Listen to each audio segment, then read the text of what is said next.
Salut! Myriam?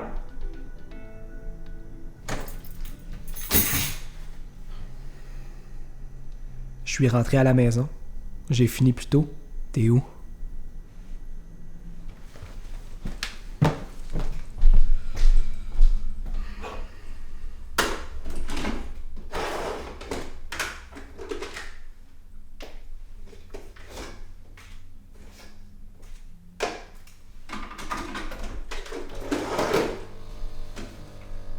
Ah, c'est vrai, elle avait son cours de yoga à midi. 13h. Elle devrait arriver dans pas long.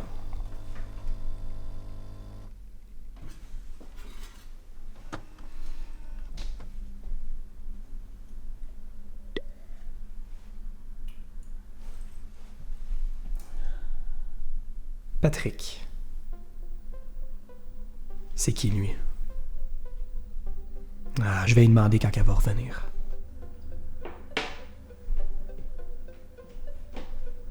« 13h30, elle est censée d'être là depuis 15 minutes. Toujours pas de réponse d'elle. T'es censé être revenu à la maison. C'était ton cours de yoga à midi?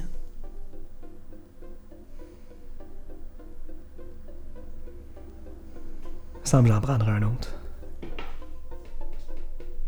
Patrick. Hey, c'est un gars de sa job, lui? Oh, fuck off. 24-54. Ah, clairement, il y a de quoi, là. Elle vient d'y répondre, puis elle me répond pas à moi. Chris, elle fait quoi? Allô? C'est qui, Patrick?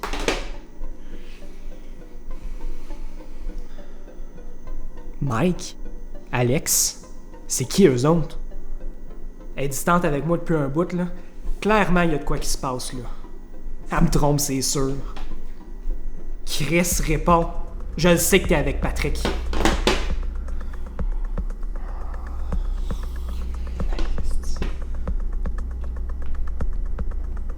Hey, réponds.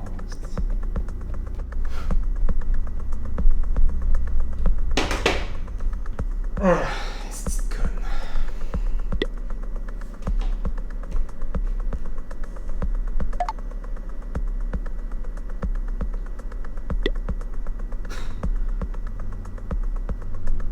Me calmer.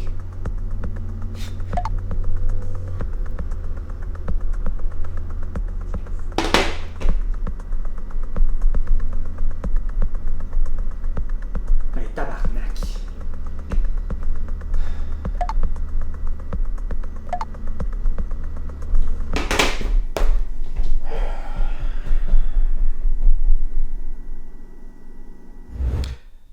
Dans l'extrait que vous avez vu, vous avez été témoin de comportements de surveillance qui exercent une certaine pression sur la partenaire. Harcèlement au téléphone, harcèlement par message texte aussi, les menaces par message texte, la géolocalisation du cellulaire et également la surveillance des réseaux sociaux. Il faut comprendre que tout ça, c'est des comportements de cyberviolence. Puis pour comprendre c'est quoi de la cyberviolence, globalement, il y a deux formes, directe et indirecte. Premièrement, pour la cyberviolence directe, on parle de tout ce qui est surveillance, contrôle en utilisant la technologie. La cyberviolence sexuelle, ça c'est direct, et l'harcèlement par le téléphone. Quand on parle de cyberviolence indirecte, ça le dit un petit peu dans le nom, c'est qu'on essaie de faire passer un message à quelqu'un en utilisant d'autres moyens de communication. Par exemple, je diffuse sur les réseaux sociaux du contenu par rapport à ma partenaire ou mon ancienne partenaire, que ça soit sexuel ou non, mais qui atteint à sa réputation.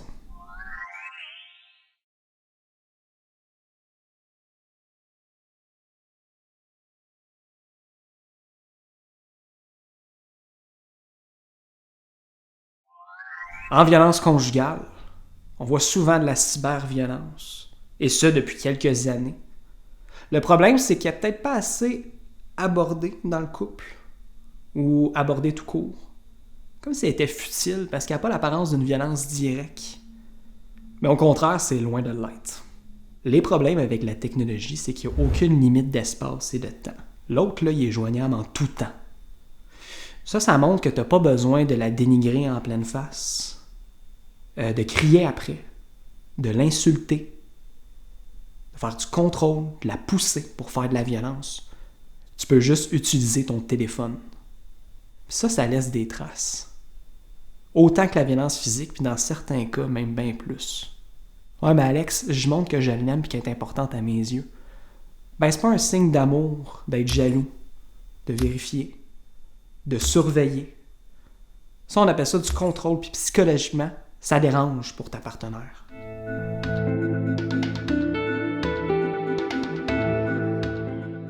Faut comprendre que c'est un cercle vicieux. Plus que tu la surveilles sur les réseaux sociaux, plus que tu checkes ses messages en cachette, on s'entend que tu vas t'exposer à diverses situations qui vont te rendre plus jaloux, plus insécure. Tu vas avoir encore plus peur. Qu'est-ce qui se passe avec ça? C'est que tu commences à ruminer des scénarios négatifs. Vous le savez, les scénarios négatifs, souvent, c'est injustifié. Là, tu rumines. Tu finis par y croire réellement au scénario négatif. Qu'est-ce qui se passe dans ce temps-là? Tu commences à faire des comportements que tu n'as jamais fait en surveillance. Tu pirates son compte. Tu vas voir ses réseaux sociaux. Tu crées un autre compte, tu te fais prendre pour quelqu'un d'autre pour aller y parler. Pour voir si elle est fidèle à toi. Peut-être que tu installes un GPS en dessous de sa voiture ou tu commences à géolocaliser son téléphone. Là, tu commences à la surveiller physiquement. Tu la suis en voiture. Tu te parques peut-être devant son gym pour voir avec qui elle parle. À un moment donné, tu n'es plus capable. Parce que ça, tu gardes ça pour toi, tu as honte, mais tu es sûr que ça se passe réellement. Les scénarios continuent. Ton thermomètre monte, puis t'exploses. Ça, on appelle ça un acting out de violence. Tu es en situation de crise, puis ça dure dans le temps. Tant aussi longtemps que tu ne vas pas chercher de l'aide. Dans tout ça, il faut que tu comprennes que tu la suis en voiture ou que tu fais juste checker son Facebook. Pour nous, il n'y en a pas un pire et moins pire. Ce que ça montre pour nous, c'est que tu souffres, que tu as besoin d'aide, tu as besoin de ventiler, tu as besoin de trouver des techniques. Tu es en détresse psychologique. Mais là, tu te demandes comment je fais pour régler ça, comment je fais pour m'aider. D'une part, ça doit passer par ta volonté de vouloir arrêter toute forme de violence, OK? Parce que peu importe moi ou mes collègues, on t'aide avec ça. Il faut que tu prennes la décision d'arrêter la violence. Nous autres, on va t'accompagner là-dedans. Ça, je clarifie ça. Deuxièmement, outil pratique, il y a peut-être des discussions qui ne sont juste pas abordées dans le couple, par peur de créer un conflit, par peur d'avoir l'air du gars jaloux et pas confiant. Mais non, tout se discute d'une certaine manière. Comme par exemple, ça se peut que vous n'avez aucune discussion sur qu'est-ce qui est accepté ou non avec l'utilisation de la technologie dans notre couple. Par exemple, comment on gère notre temps d'écran quand on est ensemble? C'est quoi nos attentes face au partage de contenu en ligne? C'est quoi nos attentes face à notre communication en ligne, nos échanges affectifs un envers l'autre? Ça va avec le fait de est-ce qu'on gère un conflit avec le téléphone ou on attend de se parler à la maison? Puis un autre exemple, quel changement qu'on peut apporter dans notre couple avec l'utilisation de la technologie pour réduire tous les conflits qui y sont associés? Pour conclure, la cyberviolence, elle montre une chose. Elle montre que tu es peut-être jaloux à cause de ton insécurité puis que tu as besoin de ventiler pour ça. Peut-être que ça montre que tu as de la misère à faire confiance aux autres dû à une ancienne blessure. Peut-être que tu t'es déjà fait tromper dans le passé, ça reste en dedans de toi et tu n'as peut-être pas réglé ça. Faut que tu prennes soin de toi, c'est important. Donne-toi un défi cette semaine de ne pas checker son Facebook, de peut-être pas la suivre, de ne pas ouvrir son cellulaire en cachette.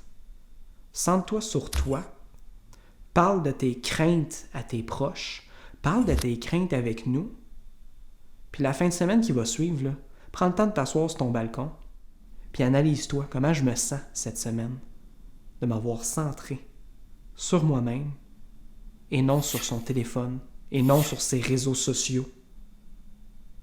Je vais te dire, ça se peut que tu te sentes moins coupable, puis bien mieux dans ta peau. Si ça peut t'aider, une autre capsule, la communication en 4 temps. Ça va t'aider à parler de ton besoin. Plus clair, et en parlant au « je », tu le mérites.